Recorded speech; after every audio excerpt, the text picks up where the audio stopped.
Welcome to the Viking Age podcast. It's the official podcast of the VikingAge.com. My name is Chris Schad, writer for the VikingAge.com and ZoneCoverage.com. My co-host is Adam Patrick, managing editor of the Viking Age and lead editor for the NFL division at FanSided. We do this right here on the Viking Age YouTube channel. We're also in podcast form on Apple and Spotify the very next day. But however you consume us, make sure you like, comment, share, and subscribe so you never miss a new episode. And we can spread the word to the masses. On today's show, just how big of a competition are JJ McCarthy and Kyler Murray going to have this summer? Kevin O'Connell might have a little bigger role in the GM search than he let on last week. And we fulfill our contractual obligation to pick the Vikings 2026 schedule. But before we get to all of that, it's time to party in Minneapolis because, according to ESPN's Adam Schefter, the Vikings will be named the official hosts of the 2028 NFL Draft at this week's spring meetings. The Vikings had previously put in a bid earlier in the spring, and it must have been enough. So congratulations. The draft will be apparently set around US Bank Stadium in Minneapolis. I think 300,000 people showed up in Pittsburgh for this year's draft. 800,000. Maybe I'm thinking of night one. I think, is the Packers like 300 or is that more? It might have been. I'm sorry. They did it pretty well, though. Yeah. Like I've said before, they did like the Wisconsin street dance thing where you're like, all right, we got like 50 portalets lined up. We got a parking lot. You know, we booked Hairball. NFL's like, who the hell is Hairball? Like, get them out of here. I feel like it'll be similar, but maybe a little bit classier. A little classier, right? How exciting is it for the Vikings to host the 2028 NFL Draft? I think it's pretty cool. Now they will be the fourth and final member of the NFC North to host the NFL Draft because I think the Bears did it in 2015 and 16, they did back-to-back years.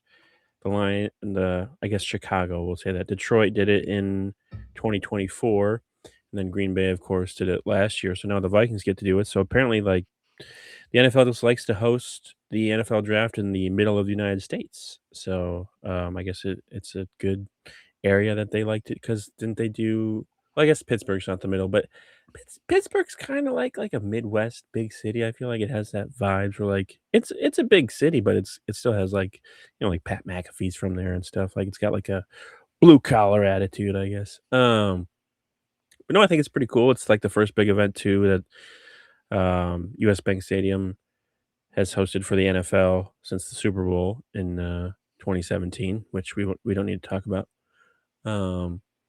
So it's good, and it shows that that the Vikings owners are not looking to sell anytime soon. Contrary to some reports earlier this year that they're preparing to sell because they're not overspending their cap. But yeah, it's just another way for the Vikings ownership to prove that they're one of the best in the league. They're always looking for more ways to not only make an impact on the NFL, but on the place where their team is located in Minneapolis, St. Paul area, in the state as a whole. I think it's just going to be a cool experience for a lot of Vikings fans to attend, and people on. I'm sure a lot of Vikings fans from outside of Minnesota will probably want to attend too, because I'm pretty sure it's free to go to the draft. So you can enjoy it. Obviously, the stuff around it's not going to be free. You're going to have to pay for stuff, but no, I think it'll be cool, and it'll be fun. But 2028 seems far away, but not far away at the same time. It's a lot like when they screwed Minneapolis out of WrestleMania a couple years ago to go to Vegas the first time. We were the original city that got screwed out of a WrestleMania, and they said, how about SummerSlam in 2 years from now? And we'll do 2 nights. First one, 2 nights, right? Yeah, and then TKO is like, why are we waiting? Why don't we make money now? This makes no sense to me. So, yeah, there is that. I don't know. I mean, I sit here and okay. Like it's very exciting for Vikings fans. I mean, I just think about the whole concept of the draft, and it's like you go there and it's just Roger Goodell. Yeah, I never understood why people attended I'm assuming it's more of like a party atmosphere because There's no way 800,000 people are going to watch people go on stage, especially day 3, to read from a card of guys that you've never heard of before. Uh, like, Well, and also too in the night 1, Midwest, I totally understand, but day yeah, 3, no. in the Midwest, we have like, I mean, they didn't do this in South Dakota, but I think it's because there's like nothing out there. But you know, Southeast Minnesota, every town's got their little festival, so that's pretty much what it is. I think this is just the way the NFL views this as a way to make money, obviously, Oh, yeah. but B, it's a way to throw a bone to the cold weather cities who will never host a Super Bowl again. I know you just got done saying the Vikings hosted a Super Bowl in 2017. It was like 20 below the entire week, and the NFL's like, we're not doing this again. I hope it snows during Yeah. this draft. Could you great. imagine like That'd be great. late April and it's just a blizzard outside, just like Yeah, actually, record lows here today. Only 100,000 people attended this year's draft in Minneapolis. Goodell's just on the stage, just getting pelted with snowballs. Wasn't that just, the big fear of Vince McMahon? Like, that's why they Yeah. didn't want Russell, even though it's indoor. Indoors and in early April. I mean, it does snow from time to time in early April, but it's never like very rarely is it like a holy shit blizzard. Like once we got a blizzard on Cinco de Mayo, that was a little weird, but I mean, it was like gone the next day. So they had a draft inside a stadium yet? I don't think they have it. It's all mostly on the outside. Dallas did it. Oh, they did it? Dallas did it inside of Jerry World, and the whole thing was inside. And then they're like, why did we do this? So I wonder if they'll try and do that and just have like the doors open and let it spill out into like the front of US Bank Stadium to try and get more people, I guess. They also have that park that's like across the street from US, but it's not like 300,000 people big. Like it will be a cluster.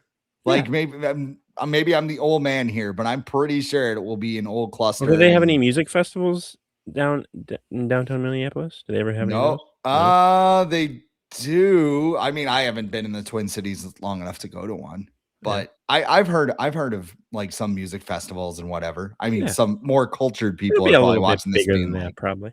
Yeah. So I mean, that's pretty much it. I don't know. It might be cool if you run into it like a draft analyst or something. It might be cool, but I mean, outside of that, and like nobody goes to the draft anymore. That's the other thing. It's like if you go to the draft, everybody wants to make money. Maybe next year there'll be a lot of prospects to go notable prospects. Maybe to go next year. Maybe next year to DC. Yeah, that's going to be on like what's it called, like the plaza or the what's that called? The Washington Monument.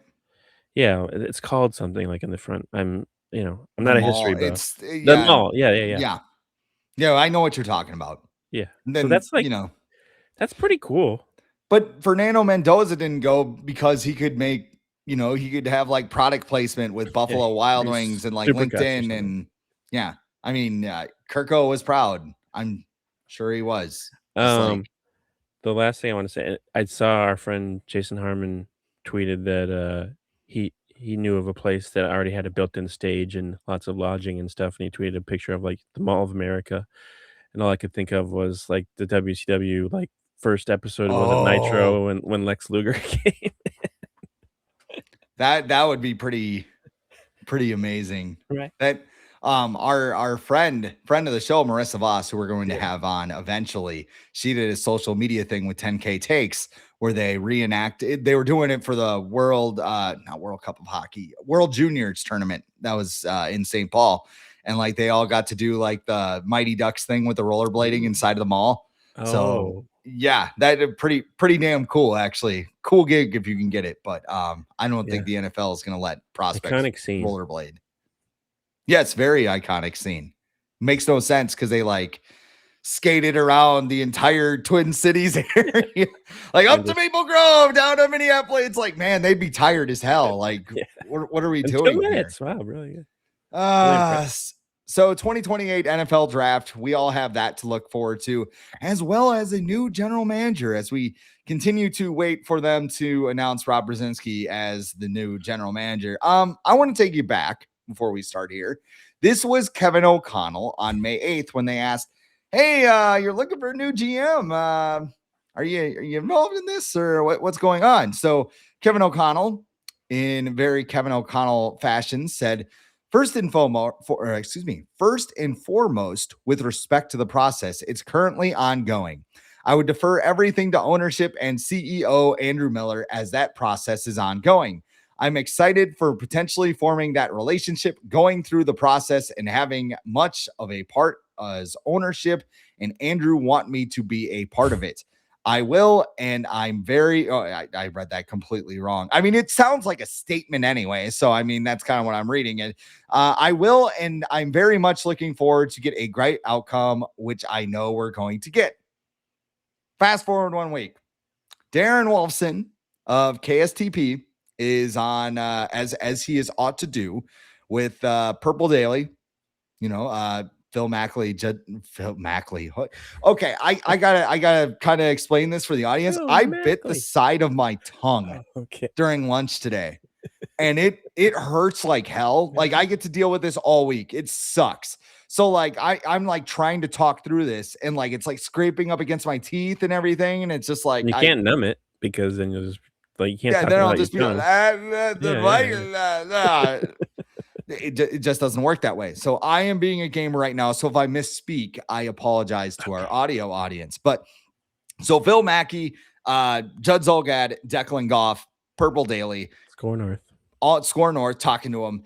And Darren Wolfson said, my understanding is that Kevin O'Connell is heavily involved. I don't know if I can quantify how heavily, but KOC is part of the Zoom interviews. His voice carries plenty of weight. Also, Wolfson noted that Kevin O'Connell has direct connections with 4 of the 8 external candidates and Rob Brzezinski, who had just got done doing an entire offseason with. So Los Angeles Chargers assistant GM Schad Alexander saw this and been like, I'm good, guys. And sorry, he respectfully declined, according to Adam Schefter. Why didn't he I want someone to disrespectfully decline. Just like posted on the gram. Like, hey, fuck you, man. I mean, here, like at this point, I'm expecting Rob to be in the meetings. Just like, hey, how's it going? Is that Rob Brzezinski? Oh yeah, he's our I don't even know what his title was. He's our salary cap guy. Like, yeah, you're gonna work with him. Like, we might as well have him in here and just I think I'm good, guys. Like, yeah. I don't want to call anybody a liar because he's just outcomes and scenarios and outcomes and whatever. Where do you think is the truth in this GM search? Because I think he's like full of shit, very heavily involved. I'll put it that way. Yeah, I think all I think of is like a clip in my head of Kevin O'Connell saying what you said first, and then it's the SpongeBob a few moments later, and it cuts to you being like, Kevin O'Connell is heavily involved. Yeah, we knew this. We were both like, there's no way he's not involved in finding a GM that he's going to work with, and they're not going to hire a GM who's not going to like Kevin O'Connell. Like that, we knew that was going to be the case. This is just more proof to just not believe anything that Kevin O'Connell says. As nicely and as beautifully as it probably comes out of his mouth, it's just a lot of it's blah, word salad.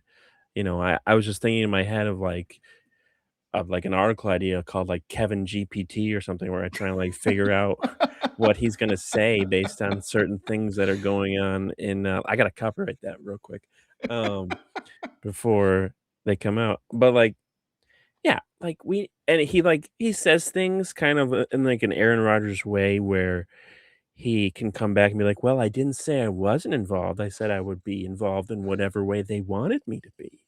So like he can twist words around like that, but like, and it's nothing against Kevin O'Connell too. Everyone knew he was going to be involved in the GM search. Like it would be ridiculous for him not to be. For you, you just extended him. He was heavily involved in the draft process, free agency, and everything. And like I said, like you're not going to hire someone who's going to come in and be like, I don't like that guy. We're going to get rid of him. Like that would defeat the whole purpose of this whole search. So, yeah, Kevin O'Connell, he doesn't tell the full truth when he's talking, which is why I like to tell you and a lot of people like he's going to be a great politician one day when he's done with being a coach in the NFL if that's a career path he wants to go down one day. I think too, he knows. I mean, he's a former broadcaster, so like Yeah. he sympathizes with the people in the opposite seat. Like, okay, I want to give them something good, and so they can write Which about he it or never whatever. does. Yeah, I know. If I just talk for 15 minutes and say nothing, it'll sound. I mean, they'll get like their character count or something up. Like, Well, it's like you whatever. go from Mike Zimmer to Kevin O'Connell. It's like two complete opposites of the spectrum because Zimmer would tell you too much. Yeah, I fucking hate Kellen Mond. Yeah, this offensive line is terrible. Have you seen that? I cut him. Yeah, They're did you soft. see him? Did you see him kick? Yeah, that's why I cut him.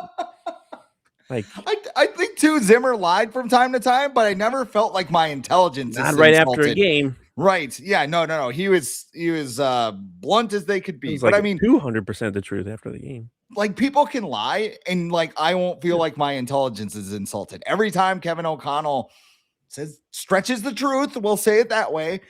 I feel like my intelligence is being insulted. Like this is that you were in a meeting where the other general manager got fired, dude. Like I would hope, like you said, I would hope you're involved in this. And I think that both things can be true. The powers that be could want Kevin O'Connell in this search, and KOC is willing to milk this cow dry and just ride it all the way. And this is the other thing. And I was going to bring this up. I think that the Wilfs value the way last season ended, going from 4-8 and making their high school selves proud and winning the last 5 games. I think they value that more than the 13-win season in 2022 and the 14-win season in 2024. Because I don't know, it's just like, oh my God, you saved us from this bad man, Kwesi. Like, oh, he was so terrible. He was so awful. Kwesi had a couple of okay moves, but he had the right idea. He got rid of Kirk. He wanted to build through the draft, but then it didn't work because he sucked at drafting. So that's his fault. And then, they signed free agent. They wanted to build around that rookie quarterback contract. So he had the right idea, but yeah. Today our Packer, the editor who covers the Packers for us, on Lombardi Ave, name's Freddie Boss. He's also a lead NFL editor. He posted that the Vikings or Minneapolis got the 28 draft, and he's like, "Oh, it's gonna be so exciting when the Vikings have the number 1 pick." And I'm like, "You think that's a dig? That's not a threat. That's Vikings. We would love this. They would love to have a number 1 pick. We're so sick of just being like, oh no, we're too afraid to be bad. We got to be picking the mid-teens every year because our owners are too afraid to be below 500. I'm like, that's not a threat. Like, that would be great if they could pick in Minneapolis. That'd be awesome. I'm just looking here, 2026 NFL draft. So if they had not won those, I mean, let's say 2 and 3, right? Let's just say they went 500. They probably would have like the 5th pick, 5th or 6th. Yeah, of course there you go. 2026 NFL. Why is it the 5th thing on this like Google search? Whatever. So let's say the Vikings maybe like back end of the top 10. I don't know. Maybe you get Sonny Styles at 7. Maybe Jordan Tyson. This year's not a good example of like probably getting a top 5 pick would have been that big. Caleb Downs would have been okay. Yeah. Harrison Smith, right? Yeah, and you also wonder why he fell that far if he was that good of a safety. But yeah, this year probably not the best year to be like, oh, I wish they had a top 5 pick. so like let's go back 2 years. Let's say 7th or below, right? Tet McMillan at 8, not bad. Colston Loveland at 10, he's pretty good. JJ McCarthy. This draft kind of said this is 2025 draft though. Oh, hey, Matthew Golden. How many touchdowns did he have in his rookie year? Do you know? He had 1 in the playoffs. In regular season? I don't know. That number he wears on his shirt. Yeah, maybe that's what it stands for, 0 touchdowns. But I thought he was the next Randy Moss.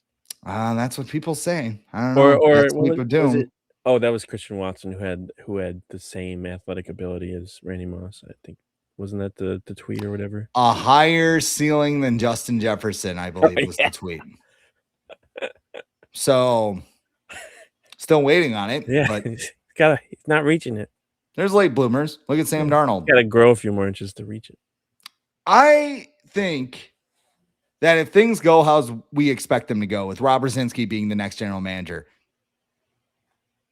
I don't know if that's a bad thing or not. I mean, it's fine. It's whatever. It's status quo.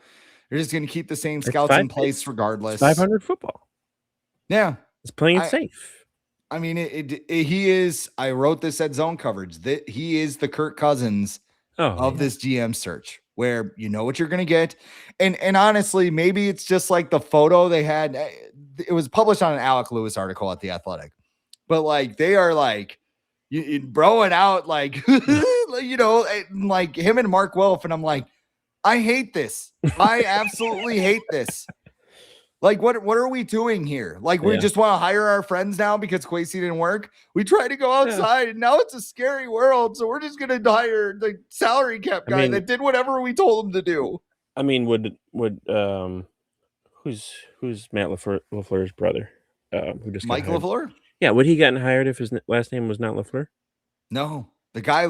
You've said this before. He looks like he runs a Planet Fitness. He didn't look good today when he was talking about Jacoby Brissett. He's like, yeah, he's not here. Same thing. How embarrassing is that? A guy who went 1-11 as a starter last year is holding out. He knows. He's like, hey, dude. Somebody, I said that in like some chat or whatever, and somebody said like, oh, QB wins matter now. I'm like, yeah, because the Cardinals would have been way better if Josh Allen was their quarterback than Jacoby Brissett. That's when they matter. They don't matter when Brock Purdy is your quarterback or whatever. But like, if it's Josh Allen, yeah, QB wins matter. And Jacoby Brissett is the opposite of Josh Allen or Lamar Jackson or whoever is good, because he went 1-11. There's a reason why he like, if he was released by the Cardinals, no one would pay him what he's making now.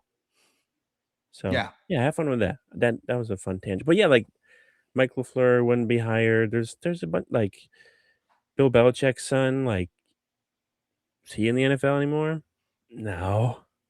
He's apparently going to be the coach in waiting at North Carolina. So that nepotism is still strong. He's good though. That just means his dad has a lot of control. Yeah. Please don't do that. Video department at FanSite's like, Jesus Christ. God damn it. That'll be the intro for this episode. Just right before the thing. Just yeah. But there's a lot of nepotism, friends like get jobs over people who are more qualified. Like you think about you think about like Mike Tomlin getting the Steelers job. And I think they just, to be honest, they probably brought him in to fulfill the Rooney Rule. And they brought him in, he blew them away, and he got the job. That's what people have to do to like get a job. You have to be like either in like an insanely great candidate or have a good last name to pretty much, or good friends with people like Kevin O'Connell to get a job in the NFL. But yeah, it's going to be, bottom line, it's going to be probably Rob Brzezinski. I think almost everyone who covers this team, who's followed this team, would be very surprised if it's not Rob Brzezinski. And I think you might have seen in our Viking Age chat today that Brad was like, oh, Brad Berriman was he asked, when are they going to announce it? I'm like, probably like the Friday night before the July 4th holiday when no one's paying attention. Like, we're so excited about Rob. Everybody's hammered at the cabin. And it's like, they finally announced it. Okay, whatever. Yeah. Just because I still don't understand why they just didn't announce it like when Kwesi got fired. Yeah. Like, we like Rob.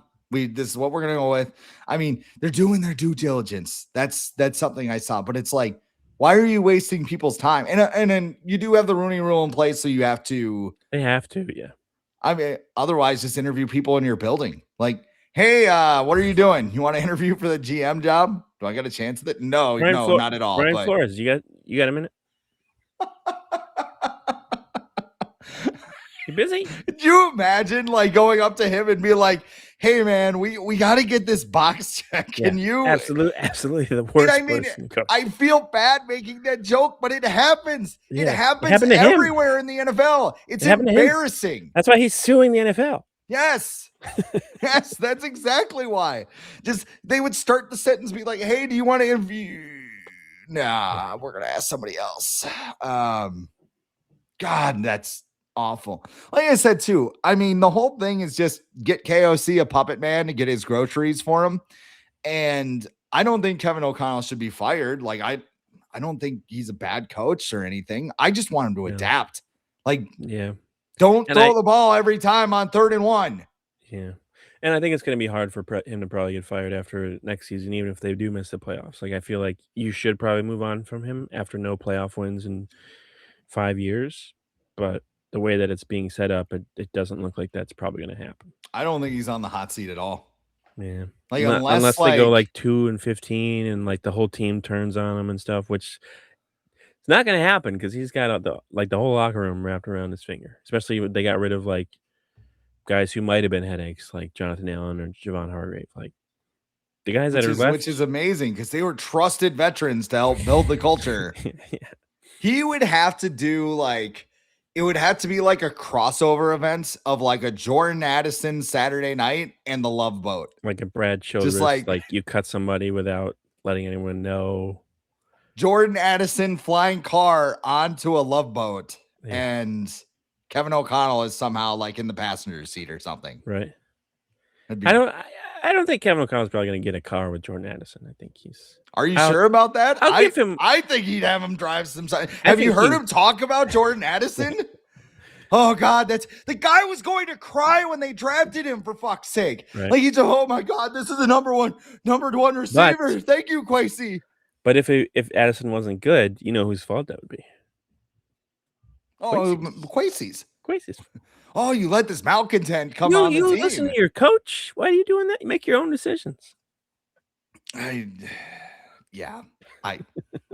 Anyway, let's go to the Vikings quarterback competition. Speaking of like things that may not be what Kevin O'Connell says they are. This is from the Athletics' Alec Lewis, who is talking with his good friend who he talks and texts more than people know, Paul Allen. He said on the Vikings quarterback competition, I would say it's open. Like it's open. It's open, Adam. It's open. Yeah. But the resolution, I would be very, very, very surprised. 3 varies. That's pretty surprised. If somehow in training camp, JJ McCarthy looked vastly better to where he really pushed for the opportunity. It's open because the Vikings want to push these guys to their maximum level.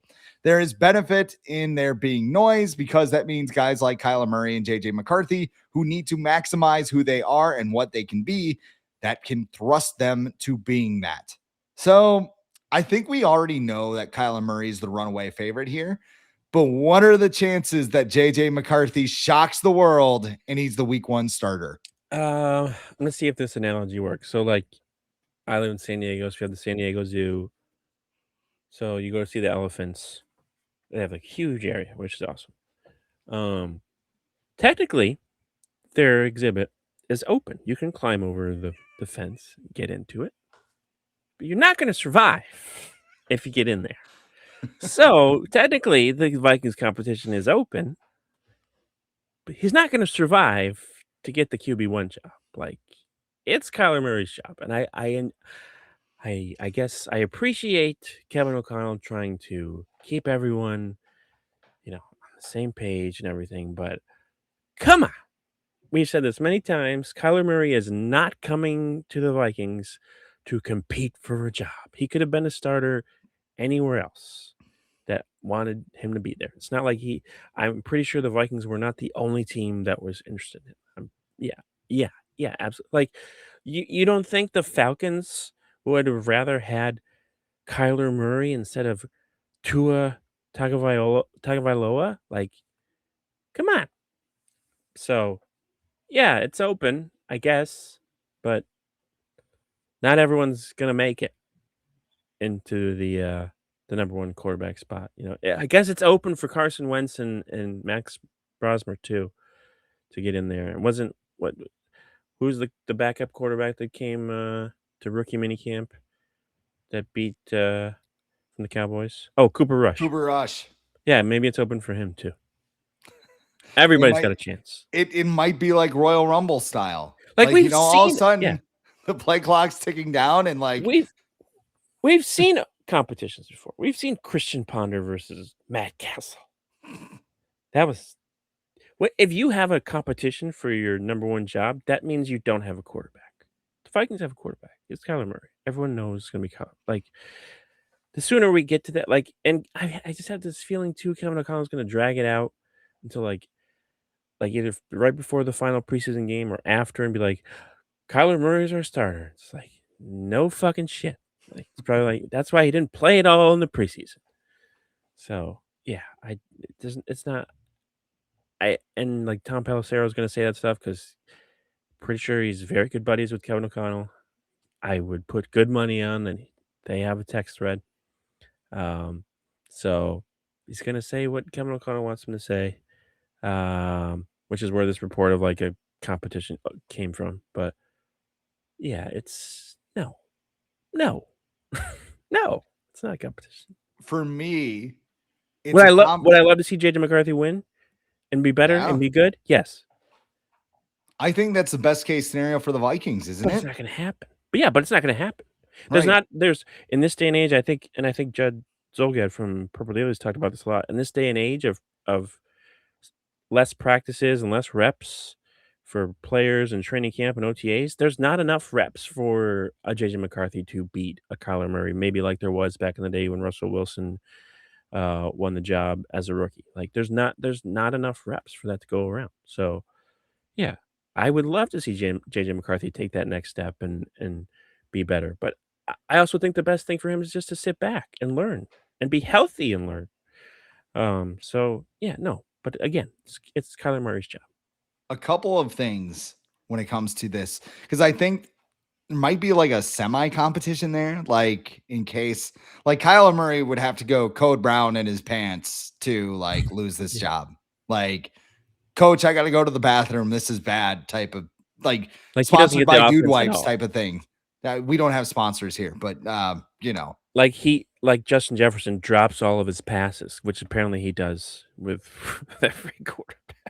I wrote a little bit about the Vikings receiver core dropping passes and how egregious it was past year. But I think they'll be fine. Like I said, this is a matter of who gets their shit together first. I've seen a couple of people, and again, like I want JJ McCarthy to be like, here's the thing for Kyler, this is all the stuff he has to do.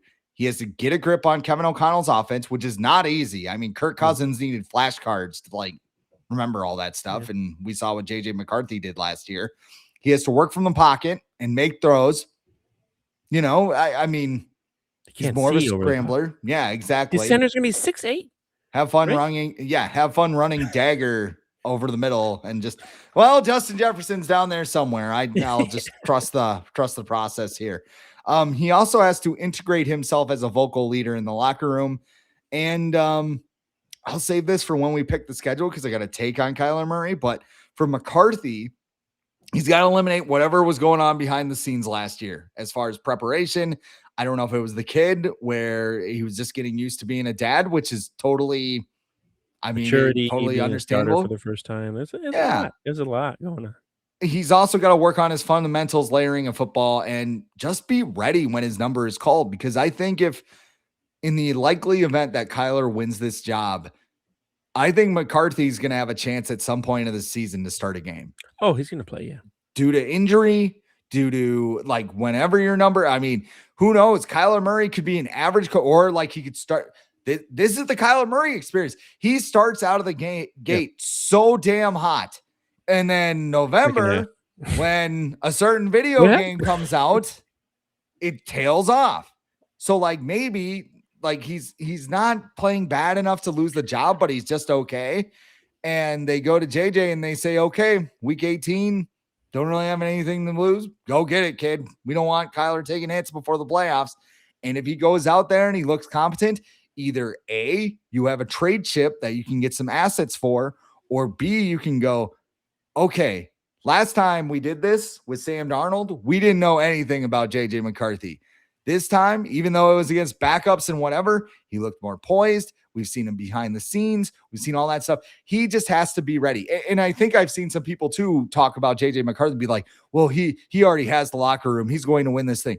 That locker room will trust Kyler Murray the second he starts putting throws on target, because JJ McCarthy was 62% on target rate, and Kyler Murray was 75% last year.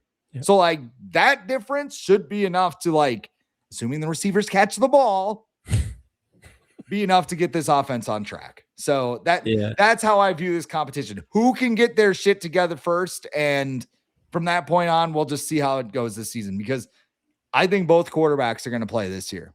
Like I'll throw that out there. Kyler Murray he's not known for his durability when he's been in the NFL. Now, has he been with good teams with good offensive lines?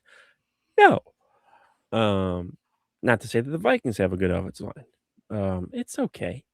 But yeah, with Kyler Murray, I feel like he is someone who's shown he has more touch. He can layer those throws. He can zip it in there when he needs to. He can throw it deep. Where I was reading a pre-draft scouting report on JJ McCarthy last night, and it was talking about how he only has one speed when he throws the ball. He has no touch. He can't just like toss it to a guy, and I'm like, this sounds very familiar. Because that's exactly what happened last year. So he has to learn that. He has to just be like, throw a catchable ball. Arm arm talent is not all about throwing the ball deep or throwing it far. It's about throwing your receivers catchable balls that they don't have to leap 15 feet in the air to catch, or get their head, knocked off by a defender over the middle to try and catch the ball either. Like, arm talent is more than just throwing the ball deep. We don't need like Ryu Street Fighter balls, Right. where it's like, oh man, that was going to impale me, JJ. Yeah. There's a time, but there's a time and place for that too. Cause I remember Kirk Cousins a couple times, he'd be in the red zone and there'd be like a tight window and he'd have to zip it in there, or even Sam Darnold sometimes. There's a time and place to do that. Not every throw, which JJ McCarthy not on a screen pass. and all this being said, he's 23. Mm-hmm. He still has plenty of time.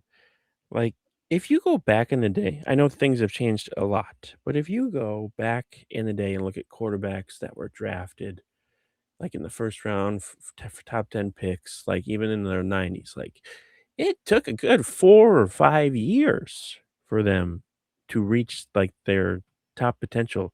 John Elway, he was not good for the first 5 or 6 years of his career.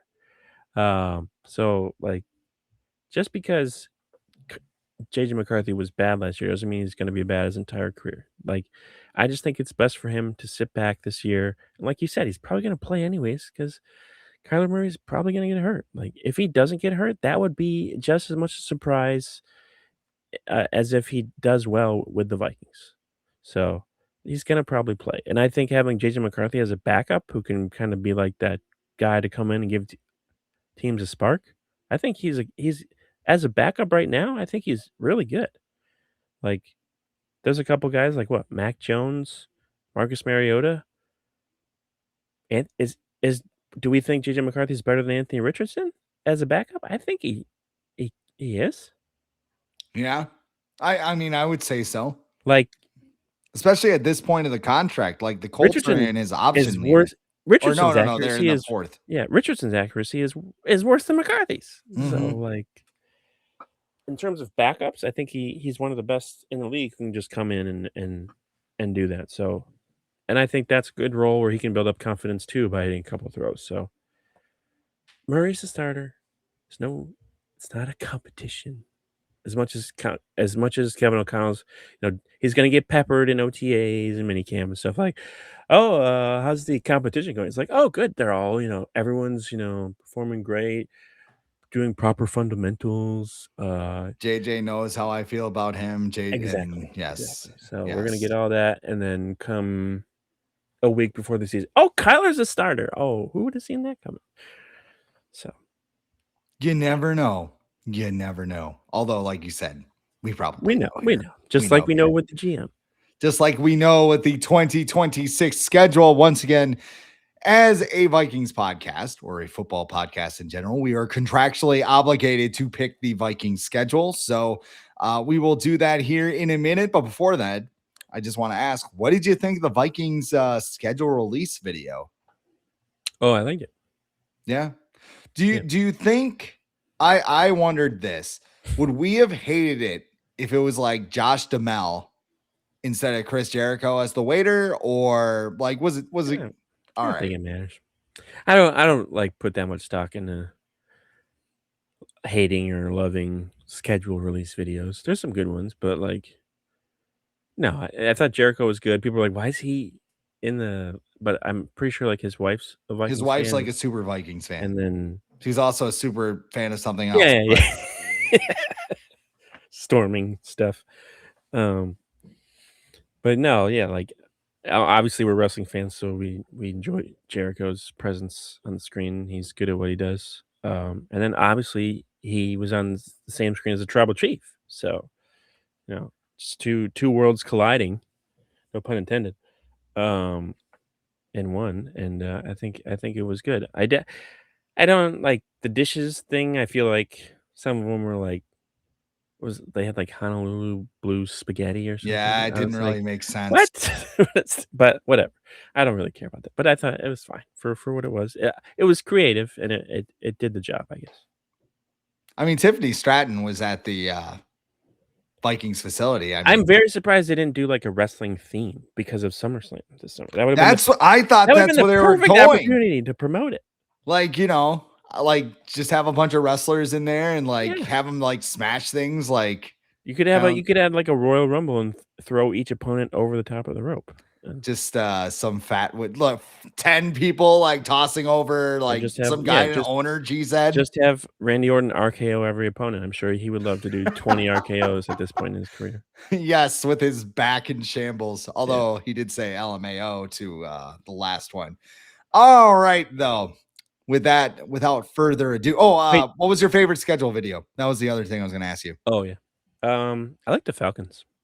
The Falcons had like the This Is Sports Center spoof. They did a bunch of like Oh, small skits. Like they had Matt Ryan how Matt Ryan has a like famous NFL Films clip where he's like yelling at his guys like, "Get fucking set." He did that and they were in like a board meeting or whatever, like in the office, and like two guys were running late and he's like, "Get fucking set." And they're like scrambling to their seat. And then there was another skit where I think it was Drake London was sitting at the computer and he popped up and some guy came in and he's like, "Oh, I want you to meet this new employee." And he's like, "Drake, I'd like you to meet Kendrick." And then the two like squared off and had like a fun. But so I thought it was pretty good what they did.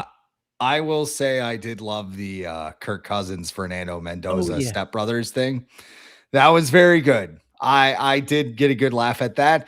Of course, the Chargers Halo video is probably like the I watched front some of runner. that. I'm like, I don't want to watch a 6-minute I schedule know, video.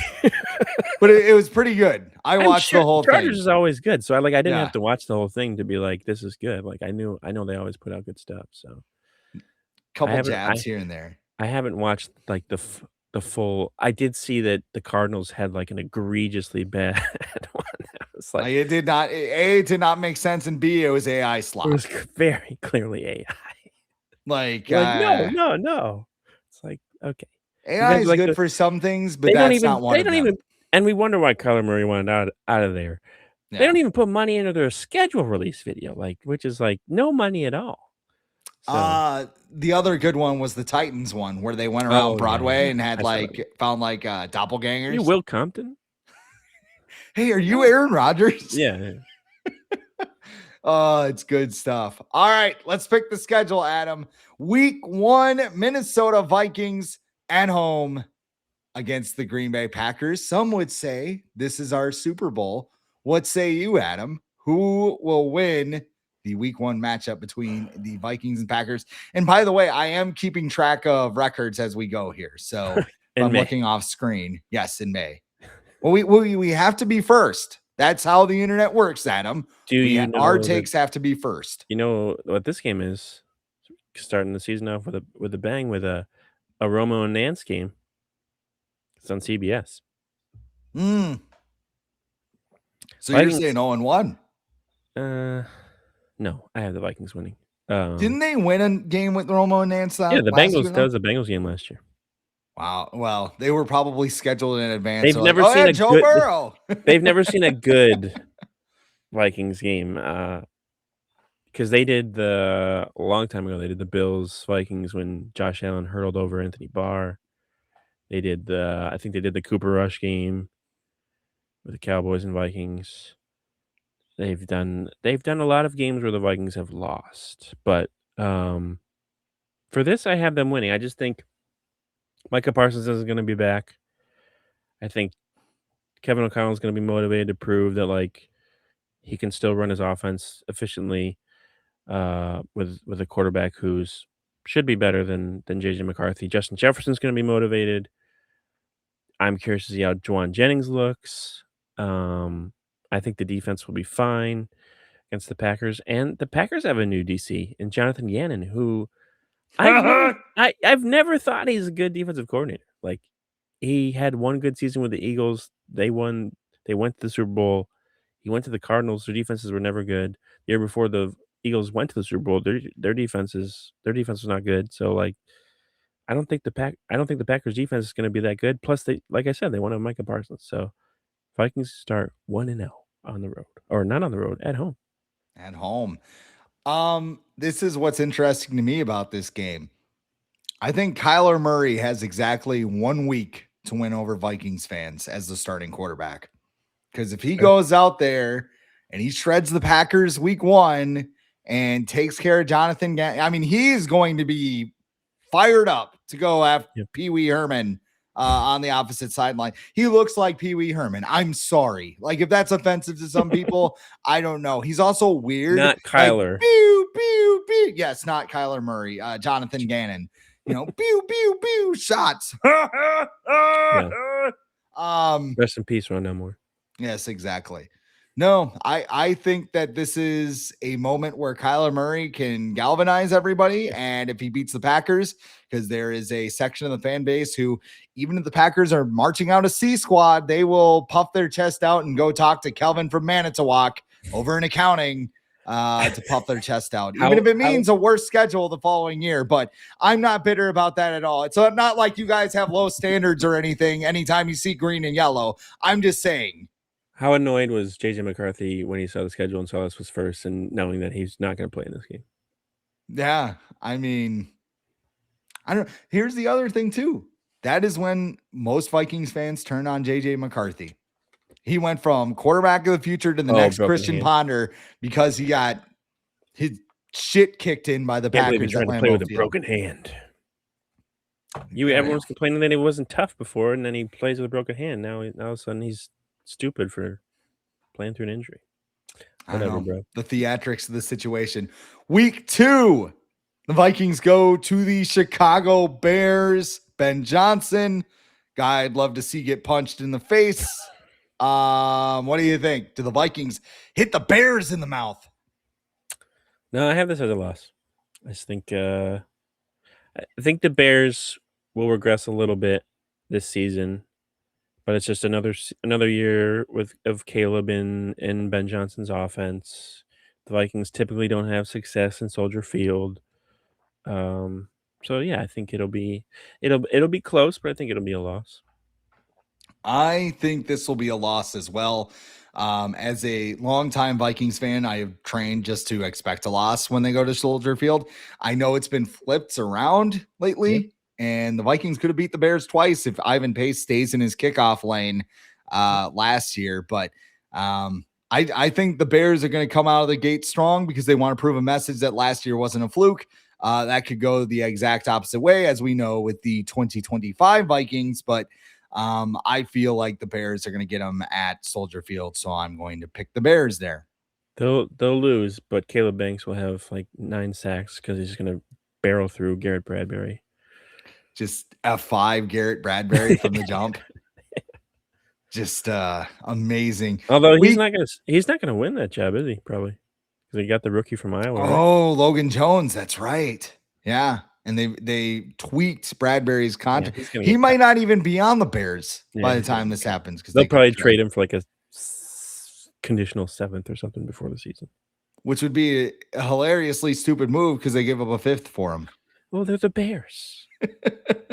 Chestnut checkers. That's the Chicago Bears way.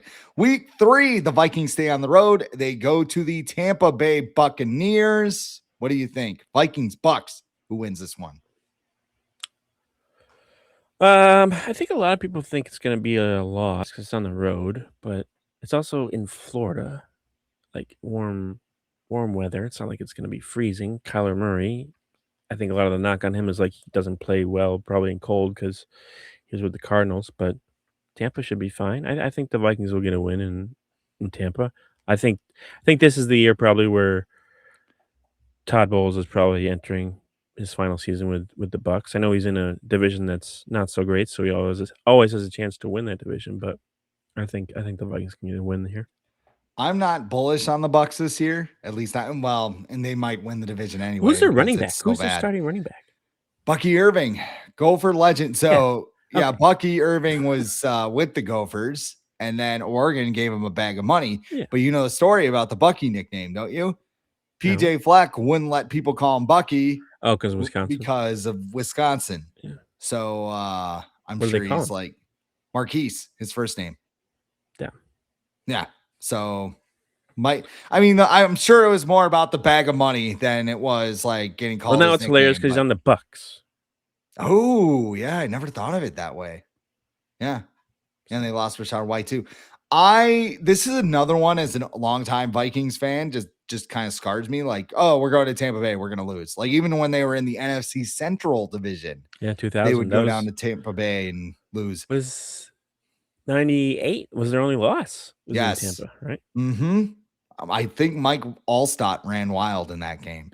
Plus, yes, it's September in Florida, which means it's really going to be hot and muggy and nasty, and there's probably going to be a thunderstorm that's going to delay the game for 2 hours. So if you're lucky, the thunderstorm probably will be a game where a lot of Vikings fans travel, though. But I will say a loss there. So I say the Vikings are 1-2 out of the stretch. Oh no. Week 4. Vikings come home. They host the Miami Dolphins at US Bank Stadium. Win? I think they'll win, but if they start 1-2 and they lose this game, there's going to be some problems. And we might see some legit competition stuff going on. But JJ McCarthy's taking some first team reps in practice. They are taking on Green Bay South, so fans will probably be jacked up for this one. Even though it's Malik Willis, under a former Packer legend, Malik Willis, under center for the Dolphins. I say the Vikings win this one. They'll get back on track there. Week 5, they go back on the road. Another NFC South opponent. They go to the New Orleans Saints. What say you, Vikings Saints? In week 5, I think the Saints are going to be better next year, but I've got the Vikings winning in New Orleans. Tyler Shuck was good, but he's not gone against a defense like Brian Flores' defense. So good luck with that. Yeah, I think this is a win as well. I mean, going down to New Orleans is a little bit tough, but again, this will be another game where I think a lot of Vikings fans are going to travel to go down to New Orleans. Little more climate control too, with the Superdome down there. So New Orleans and Halloween around that time should be interesting. Super fun, and also great food. So there is that. Yeah, spooky season. Week 6, bye. Not ideal, but they should just call the Packers to see if they'll play. Why do they keep doing this? I feel like they agree to do this. That they want an early bye. It's like the 3rd season in a row. At least they didn't book their own 2-week trip to Europe this year. That's true. Is this? I wonder. Do they like to do this to kind of take a step back and refigure things out earlier instead of waiting a couple more weeks and get ready, see what they want to do before the trade deadline? What? There's got to be a reason why they keep liking this early bye, because I feel like the NFL would be like, okay, you want a week 10 bye now because you guys had early bye before, and it seems like they're like, no, we like week 6. We love the pain late in the year. What are you talking about? Don't take that. They do have some early, they have some longer rest later in the year, but yeah. Week 7, the Daniel Jones Bowl. The Indianapolis Colts come to town for the first time since the largest comeback in NFL history. I don't think there's going to need to be a comeback this time. I think the Vikings are just going to beat the Colts because I don't think they're that good. No, who's their number one receiver? Alec Pierce. Yeah, Enough said. Vikings win. So right Making a lot of now, money. yes, I have the Vikings at 4-2. You have the Vikings at 5-1. November What I 1st. do? Yeah. We're rolling. Kyler Murray, Listen. baby. It's an even year. It's an even year. So This like is true. even years with Kevin O'Connell, this team is ridiculous. Things heating up in week 8.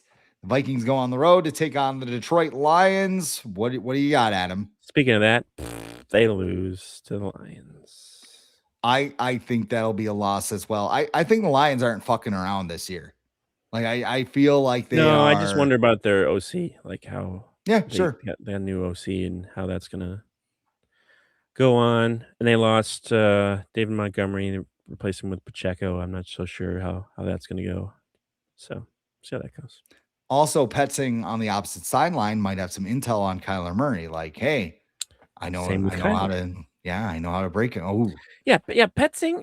That's who I thought it was somebody else, but yeah, now I definitely don't feel confident in the Lions this year because I didn't think Petzing was that good. With he wanted to bench Kyler for Jacoby Brissett yeah. because he couldn't adjust your offense to work with Kyler, not the other way around. So whatever. But I think the Lions have been better over the years. Detroit's become a tough place to play, especially with Jared Goff and Amon-Ra on there, and Aiden Hutchinson. So they'll squeak out the win, I think. The stretch continues when they come back home. Monday Night Football, the first primetime game of the year, I believe, which is kind of nice. I like the fact that this isn't like 5 island games to start the year compared to, last year. Got a little bit. Monday Night Football, Buffalo Bills. Josh Allen returns to US Bank Stadium for the first time since he hurdled Anthony Barr in 2018. Does he jump over somebody else this time, or did the Vikings get the best of him? Well, first off, Anthony Barr should be the one to blow the Geller horn for this game, just because. I had a tough time with this one, but I think the Vikings can win. I think the Vikings. They're gonna get off to one of those hot starts this year with Kyler, and then things will kind of taper off. But the Bills don't seem to do well on the road against NFC teams. I feel like you remember last year they lost to the Falcons on like Monday Night Football. They got blown out by the Falcons. So That's exactly why I'm picking the Vikings for this game, because the Bills should be a good team, and then they'll go out in a game like this and like they'll just get down 21-0 or something. They'll just show Josh Allen on the sideline like, and then they'll come back. Yeah, I mean they'll kind of come back or whatever, but yeah. I think the Vikings get a win there. So you have them at 6-2. I have them at 5-3. They go on the road to face the Green Bay Packers. Micah Parsons will probably be back. Yeah. Tucker Kraft will definitely be back by that point if he misses week 1. I have this as a loss because I just think NFC North, I think everybody's going to split. Tough. Yeah, Lambeau's not an easy place to play, even with Vikings fans making the trip over, and with the records we have. This is November, be a lot right? Of purple. What's that? This is November, right? Yeah, we are November 15th. So they're gonna soak the field in water like they usually do to make it extra slippery. And Justin Jefferson's not gonna wear the right cleats. And same thing with Kyler Murray because they have to have the cool cleats. Gotta have the Call of Duty cleats at that point. I'm sure. Yeah, right. But no, I feel like this might be a game. This stretch of the Lions, Bills, Packers, and the Niners coming up could be. These are all good, like physical defenses. I could see a scenario where, like, not that I want it to happen, but Kyler could get hurt, and JJ has to come in either fill in the game or fill in for a couple games or two. So I could see like this being the area where he might get hurt because these defenses are no joke. One of the more interesting games on the schedule is in week 11. The Vikings go to Mexico to take on the San Francisco 49ers. Better keep an eye on Jordan Addison for that game because you boys like Mexico. He's gonna get I kicked out got of this as a Taco Bar. loss. Yes. They do get to avoid the electrical substation in Santa Clara, but elevation and stuff. And Yeah. I don't know. It just seems like a very weird thing that I don't think the Vikings can win in. Well, there's a lot of 49ers fans in Mexico. I Mm-hmm. think I heard somebody saying how like Cliff Kingsbury was saying when the Cardinals went to Mexico to play the Niners a couple years ago, like it was just all Niners fans. So it might be a home game for the Niners, but still, I just don't. I don't think the Niners are going to be that great this year. So I think the Vikings will win this game. I mean, no George Kittle. Right? Mike Evans' hamstrings will probably be a little tender by this point of the Trent season Williams is after. not the same Trent Williams he was 2 years ago. Yes. Just they're a very interesting team. And I know everybody's like, what a great job Did by Kyle Nick Bosa Shanahan. get hurt too? Yeah, Nick Bosa tore his ACL. Yeah. So he'll be back at least. Like Kittle, I don't think he'll be back. And this is an odd year, so McCaffrey will probably get hurt. Like, Yeah. he had a good year kind of last year, so this is the year when he gets hurt. So yeah, no, I don't know. There'll probably be some theme of like Kwesi wants to get revenge this week because he's going to be with the Niners by then. So Yeah. I got the Vikings winning. Just up in the box, shaking his fist. Yeah.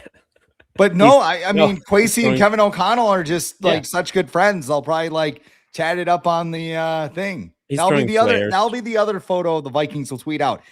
Kevin O'Connell in Rome, JJ McCarthy's son, and then they'll tweet out KOC talking to Kwesi like, see, they're still friends. No hard feelings.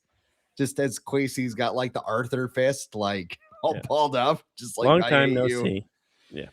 After the game against the Niners, Vikings come home. They host the Atlanta Falcons. I got this one as a win. I think it might be a little bit harder than expected because of Mexico City. And by the way, you had the Vikings losing in San Francisco, just so I can update. I have them winning. Oh, you have them winning. Okay. In so Mexico. They come into this game 7-3 here. What do they do here, Adam? Well, they're probably going to have a lot of excitement coming out of there beating the Niners in Mexico City. And we know what happens after Vikings have lots of excitement. They lose a game they should win. So they're going to lose to the Falcons, who are actually coming off a bye. So they're going to have a little extra time to play. So I have the Vikings losing this game. The good thing is the international games in the same continent this year. Yeah. So I mean, it's like a normal. They're going to be tired because of the altitude. Yes, they will be tired, and it's a night game too. So like they're playing on a short week and everything else. Yeah. Very, very strange there. Week 13, Vikings stay at home. They host the Carolina Panthers. I got a win here. I just don't think. I know who's your quarterback, man? Like Bryce Young. It's the Adam Thielen Bowl. Maybe they'll have him do the Gallagher. Yeah, do the Gallagher or something that day. Pittsburgh Steelers legend Adam Thielen. Mr. Opportunity. Yes. No, I think the Vikings will win this game. Like the Panthers, they had a nice little run last year, and now they're going to find out that they probably shouldn't have finished in first place because they have a first place schedule this year. And I think by week 13, I think they're going to be their roster is probably not going to be at the negative shape as it was at this time last year. So week 14, another primetime game. They will go to the New England Patriots. Little chilly. Yeah. I got this as a loss. Same. Even though Mike Vrabel might not be the head coach by this point. Why? The way things are going. Just things. Stay on target. Fucking Star Wars loser. But the Patriots are fully support him. They're fully behind him. For what? No one died. Stay on target. No, this is like whenever I think of the Vikings. Why does it always seem whenever they go to New England it's at night? Like, yeah. Last time they played the or Patriots, like a late afternoon game. Last time they played the Patriots, I think, was Thanksgiving 2022. And before that was the Thielen game where he was barking at Belichick on the sideline. Like 2018, that was the Kirk year where that was really like the game I think where Kirk things kind of blew up when they were like, yeah, we're probably not making the playoffs. But yeah, no, it'll be cold. I feel like the Patriots defense will probably do some good stuff. I don't know. I think it's a loss. That's all. I just have that feeling, I guess. Unless Drake May's hurt, which could be a possibility too. Because And the who's their Patriots backup? may just be dragging at that point because now they Who's have the a harder schedule. Who's the Patriots backup? I don't know. Who is it? All right, No I'll idea. look it up. Our lads, Patriots. Da da da da da. Great podcasting. Tommy DeVito. Oh yeah. If Drake May's hurt, the Vikings win. But there's also Baron Morton, who sounds like an NXT prospect. He was taken in the 7th round, but you're right. There is that. After that, just making sure I got everything updated. This is the mini bye the Vikings get now. Yes, the mini bye. They get off of it and they have a night game too, so a little extra time to recover. Lions at home. I think it's a win. Yeah, I think it's a win too. I think that mini bye helps them out. So we go to the next week. Washington Commanders at home. Win. Yeah, I think so. By that point, they'll have ran Jaden Daniels about 100 times too many. Jets, they go on the road to face the Jets here. Do the Jets even want to play this game by this point in the season? Probably not. They don't want to win. They don't want to win this game. Aaron Glenn probably won't be there anymore as well. No. And then the Chicago Bears at home to close the season. I've got to win. I've got them winning the North, making the playoffs. I did all the NFC North, so I've got Lions missing the playoffs at 9-7. Well, not missing the playoffs, but they'll finish 9-7. 9-8. 9-8. You're right. And then I've got the Bears at 11-6, Packers 11-6, Vikings 12-5. I had no intention of like picking the Vikings to be 12-5 when I made these picks. Like, I don't think they are a 12-win team, but that's just the way it went this time around on May 18th. I think the way the schedule just kind of shakes out too, like it helps them. I think the one game that I kind of swung from my initial look at the schedule was the Bills game, just because I remember Josh Allen's pouty face on the sideline. So listen, he's going to be tired too. He just had a kid. So. Yeah. Well, he didn't have it during the season. So yeah, that's why he's the MVP. Yeah, there you go. I mean, 11-6, 10 or 11 wins, somewhere between 9 and 11 wins is what this team can do, in my opinion. And I mean, if that gets you excited, sure. But they'll be in the hunt. They'll be in the hunt. Guess what? They'll have a top 18 pick next year in one of the best drafts, supposedly, in a long time, and they'll have nothing to show for it. It'll be great. Harrison Smith will actually retire, and then they'll draft the next Harrison Kyler Smith. Murray he'll play just good enough to be too expensive for the Vikings to bring back. And then they'll be in the same boat where they don't have any idea who's going to play quarterback next year. And then we'll get all those Joe Burrow rumors back again and be right back where we started. So the Vikings might not even be on the clock when they host the draft, when you think of it that way. Because if things go belly up in Cincinnati, so maybe they'll just have Joe Burrow on stage and go, just double birds. Fuck them picks, baby. Let's go. You're not wrong. I never thought about that. That's a good thing to write about. There you go. Well, what else are we writing about at the Viking Age, Adam? Not a whole lot going on right now. Actually, you know what? There is. GM search, obviously. Schedule just came out. Still looking at all that stuff. What do we wait? Oh, Aaron Rodgers just signed. That's not Vikings related, but Vikings fans just hate him. So, but yeah, I think OTAs are kicking up a notch in the near future. League meetings are this week, so there's probably be some stuff to come out of that. I think I saw they're trying to increase the international games per year from 8 to 10. I'm like, what are we doing? Just chill out. I think what sucks the most is like they're doing divisional games in international cities now. And it's like a divisional game in Australia. If they do a Vikings Packers game in Australia, I'm going to be mad. I don't think that would ever happen. I think it helps that the Rams don't have any fans in LA, so that going to Australia is not going to be that much of a difference for them. Like the Chargers are probably going to be next. And I think too, I read that so the Lions had to go to Munich. Yep. I think they're playing the Patriots there, and they gave them the option. They said you can protect 2 of your games. Who do you want it to be? So like the Vikings or Packers are in that situation. They'd be like, Vikings Packers is never going to be international. Bears Packers never going to be like international. I'm trying to think. Ravens Steelers, that'll never happen. Over the Chiefs Broncos, no. Like these, a lot of these NFC West teams, you'll notice, are in these international games because their fan bases are not as Cardinals fans. They're out there, not very many of them, but they're out there.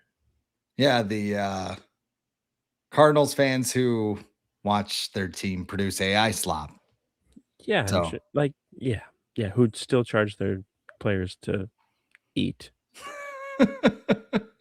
It's like when I was a kid, they would have like type. I don't know how it worked for you, but like you would type your number in, and like your account was in the hole. They'd like give you they'd give you like a peanut butter sandwich or something.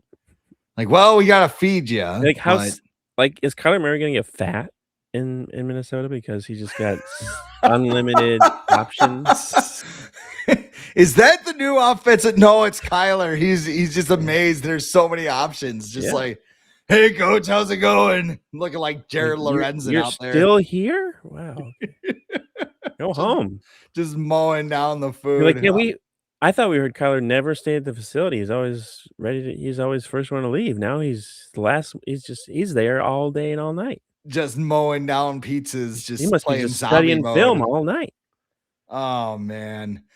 Well, that is what's going on at the Viking Age. Of course, I am back at the Viking Age as well. Yeah, it's part of my new role at Fansided where I'm covering all the Minnesota sports now. So you can check me out at Sad week last week though. What's that? Sad week last week though. Oh yeah, Wild and Timberwolves. Here's the other thing too. I wanted to say this in the episode. I know it's kind of running long, but like everybody else and other, I don't want your sympathy every time a Minnesota sports team chokes. Like people were putting like when the Wild dropped a 3-0 lead, everybody was so brutal for Minnesota. It's so brutal for Minnesota. I just feel bad. We know. Them. Fuck you. Like you don't.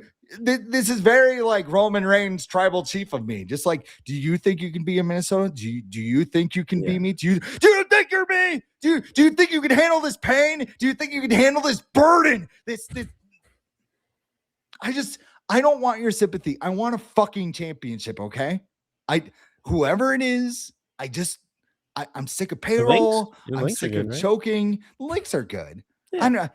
And it's not again. I mean, I'm not a diehard It's not a big four sport as much as they're trying to be. It's not a big four, right? The Frost too. Oh they've won back-to-back Walter Cups. They didn't win this year. They got knocked out by. But I believe the Montreal Victory.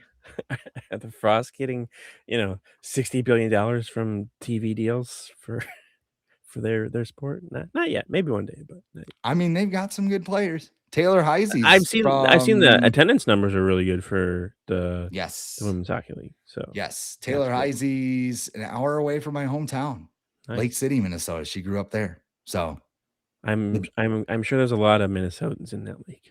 There definitely are. Of course, Vikings and Twins coverage, zonecoverage.com. And then I do wild stuff at Hockey Wilderness as well. But of course, this is the Viking Age podcast, the official podcast of the VikingAge.com. Check out the VikingAge.com to keep up with everything going on right now. And we do this on the Viking Age YouTube channel in podcast form on Apple and Spotify the very next day. However, you consume us, like, comment, share, and subscribe so you never miss a new episode and we can spread the word to the masses. He is Adam Patrick at Adam Patrick NFL. I am Chris Schad at The Real Chris Schad. SKOL.